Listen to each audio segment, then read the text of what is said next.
When billionaire Richard Caldwell's 5-year-old son, Ethan, was born deaf, it broke his heart.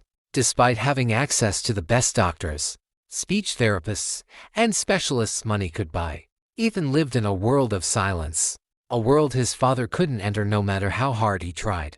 The boy rarely smiled, and when he did, it vanished in seconds. His mother had passed away shortly after childbirth, leaving Richard to raise his only son with guilt, loneliness, and the crushing weight of helplessness. Ethan would sit by the window, staring at children playing outside, tears streaming down his cheeks, unable to understand their laughter. One afternoon, Richard decided to take Ethan to a community park in the poorer part of town, a place he rarely visited. He thought a change of scenery might lift his son's spirits. As they sat quietly on a bench, Ethan's eyes caught sight of a small group of kids playing soccer.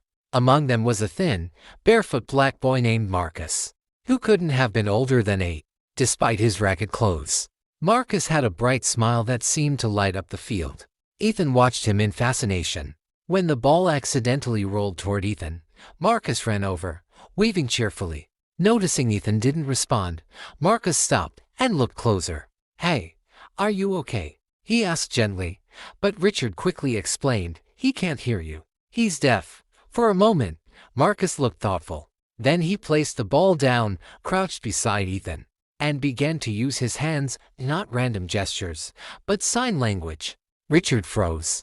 Marcus was signing slowly but clearly, asking Ethan if he wanted to play. Ethan's eyes widened as someone finally spoke his language. In disbelief, Richard watched his son's face transform.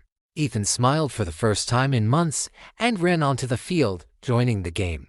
The two boys laughed, communicated in signs, and shared a joy that no sound could match. Richard felt tears sting his eyes.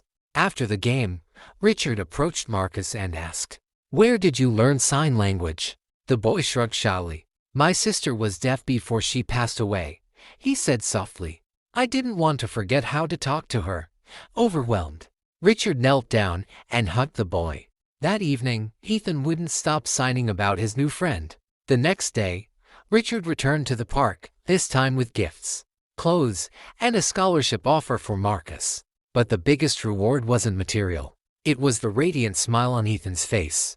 And the lesson Richard learned that day: compassion speaks louder than words, and love needs no sound to be heard.